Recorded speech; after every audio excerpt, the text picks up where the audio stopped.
আমাৰ ইয়াতে আমাৰ হিন্দু সমাজৰে ব্যক্তি এজন মানে বেমাৰৰ কাৰণে বোলে খ্ৰীষ্টান ধৰ্ম গ্ৰহণ কৰিলে। তাত কৈছে বোলে তেওঁলোকক যে খ্ৰীষ্টান ধৰ্ম ল'লে বেমাৰ আজাৰ যিকোনো মানুহৰ ভাল হৈ যায়। তো আমি তাকে চিন্তা কৰিছোঁ, ক'তবা যদি মানুহ কিবা কৰিবলৈ গ'লে ডক্টৰৰ ওচৰত গ'লেও যদি বেমাৰ হ'লে আমাৰ মানুহজন যদি বেলেগ সম্প্ৰদায়ৰ হয়, আমি হিন্দু হয়, তেওঁ যদি ডক্টৰজন মুছলিম হয়, তেতিয়া কি আমি মুছলিম হৈ যাব লাগিব ডক্টৰজনে আমাক ভাল কৰি দিয়াৰ লগে লগে? তো তাতে কিবা পইচা পাতিৰ লেনদেন আছে নে কি আছে এইটোতো আমি নাজানো, কি কাৰণে দিছে। এতিয়া মানুহজনে কৈছে বোলে মই ঘূৰি আহিব পাৰিম। আমাৰ ইয়াত 3খন সমাজ আছে, আমাৰ মন্দিৰ পৰিচালনা সমিতি আছে, বিৰছা মুণ্ডা সেৱক সংঘ আছে, মুণ্ডা সমাজ আছে। তেওঁ মানুহজন নিজে এজন মুণ্ডা সমাজৰ হিন্দু মানুহ হয়। তো তেওঁ কৈছে যদি হিন্দু ধৰ্মত ঘূৰি আহে তেখেতৰ সম্পূৰ্ণ দায়িত্ব তেওঁলোকৰ সমাজে লৈছে। তথাপিও মানুহজনে কৈছে, তো মানুহজনীয়ে কয় মই বোলে এৰি আহিব নোৱাৰোঁ। তো এতিয়া মানুহজনীয়ে যদি নাহে তো মানুহজনেও আহিব নোৱাৰিব। এতিয়া আমাৰ আগত কৈছে আহিম বুলি, হয়তো আকৌ 1 ঘণ্টা বা 24 ঘণ্টাৰ ভিতৰত কি বা হয় তেওঁলোকৰ, আকৌ পিছত গুচি যাব পাৰে। তো আমি বিচাৰিছোঁ, এইটো আমাক দুখ লাগিছে যে ধৰ্মটো ধৰ্মান্তৰ কৰা কোনোবা দালালি সোমাই গৈছে ইয়াত, যে হিন্দু ধৰ্মৰ মানুহখিনি খ্ৰীষ্টান ধৰ্মলৈ টানি লৈ গৈছে। এতিয়া এনেকুৱা হৈ থাকিলে এদিনৰ দিনা সকলো হিন্দু ধৰ্মৰ মানুহ নাইকিয়া হৈ যাব আমাৰ। এইটো গাঁৱত আজিলৈকে তেনেকুৱা হোৱা নাছিল, এইটো প্ৰথম। আমি চিন্তা কৰোঁ এইটো প্ৰথম আৰু লাষ্ট এইটোৱে হ'ব লাগিব। আৰু ইয়াৰ পিছত যাতে আমাৰ এনেকুৱা হৈ যাব নালাগে মানুহখিনি। সম্পূৰ্ণ আমাৰ ইয়াত মানুহে চবেই সহায় সহযোগ কৰি ওলাই আহিছিলে, যিকোনো হ'লেও চবেই আমি একেলগত কৰিছিলোঁ। যিকোনো আমাৰ সমাজৰ মানুহ বুলি বিয়া সকাম যিকোনো হওক চবেই ওলাই গৈছিলোঁ। আজি যদি সেইজন খ্ৰীষ্টান ধৰ্মলৈ গুচি যায়, তেতিয়াহ'লে সেইজনৰ লগতো আমাৰ অহা যোৱা চব বন্ধ হৈ যাব। তেখেতো আমাৰ সমাজত উঠা বহা কৰিব নোৱাৰিব, আমিও তেখেতৰ লগত অহা যোৱা কৰিব নোৱাৰিম।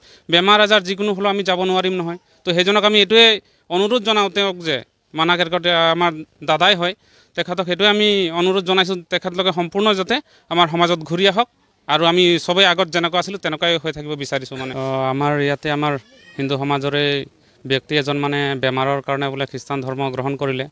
তাত কৈছে বোলে তেওঁলোকক যে খ্ৰীষ্টান ধৰ্ম ল'লে বেমাৰ আজাৰ যিকোনো মানুহৰ ভাল হৈ যায়। তো আমি তাকে চিন্তা কৰিছোঁ, ক'তবা যদি মানুহ কিবা কৰিবলৈ গ'লে ডক্টৰৰ ওচৰত গ'লেও যদি বেমাৰ হ'লে আমাৰ মানুহজন যদি বেলেগ সম্প্ৰদায়ৰ হয়, আমি হিন্দু হয়, তেওঁ যদি ডক্টৰজন মুছলিম হয়, তেতিয়া কি আমি মুছলিম হৈ যাব লাগিব ডক্টৰজনে আমাক ভাল কৰি দিয়াৰ লগে লগে? তো তাতে কিবা পইচা পাতিৰ লেনদেন আছে নে কি আছে এইটোতো আমি নাজানো, কি কাৰণে দিছে। এতিয়া মানুহজনে কৈছে বোলে মই ঘূৰি আহিব পাৰিম। আমাৰ ইয়াত 3খন সমাজ আছে, আমাৰ মন্দিৰ পৰিচালনা সমিতি আছে, বিৰছা মুণ্ডা সেৱক সংঘ আছে, মুণ্ডা সমাজ আছে। তেওঁ মানুহজন নিজে এজন মুণ্ডা সমাজৰ হিন্দু মানুহ হয়। তো তেওঁ কৈছে যদি হিন্দু ধৰ্মত ঘূৰি আহে তেখেতৰ সম্পূৰ্ণ দায়িত্ব তেওঁলোকৰ সমাজে লৈছে। তথাপিও মানুহজনে কৈছে, তো মানুহজনীয়ে কয় মই বোলে এৰি আহিব নোৱাৰোঁ। তো এতিয়া মানুহজনীয়ে যদি নাহে তো মানুহজনেও আহিব নোৱাৰিব। এতিয়া আমাৰ আগত কৈছে আহিম বুলি, হয়তো আকৌ 1 ঘণ্টা বা 24 ঘণ্টাৰ ভিতৰত কি বা হয় তেওঁলোকৰ, আকৌ পিছত গুচি যাব পাৰে।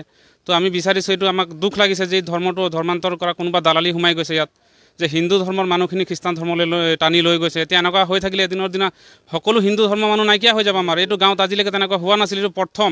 আমি চিন্তা কৰোঁ এইটো প্ৰথম আৰু লাষ্ট এইটোৱে হ'ব লাগিব। আৰু ইয়াৰ পিছত যাতে আমাৰ এনেকুৱা হৈ যাব নালাগে মানুহখিনি। সম্পূৰ্ণ আমাৰ ইয়াত মানুহে চবেই সহায় সহযোগ কৰি ওলাই আহিছিলে, যিকোনো হ'লেও চবেই আমি একেলগত কৰিছিলোঁ। যিকোনো আমাৰ সমাজৰ মানুহ বুলি বিয়া সকাম যিকোনো হওক চবেই ওলাই গৈছিলোঁ। আজি যদি সেইজন খ্ৰীষ্টান ধৰ্মলৈ গুচি যায়, তেতিয়াহ'লে সেইজনৰ লগতো আমাৰ অহা যোৱা চব বন্ধ হৈ যাব। তেখেতো আমাৰ সমাজত উঠা বহা কৰিব নোৱাৰিব, আমিও তেখেতৰ লগত অহা যোৱা কৰিব নোৱাৰিম।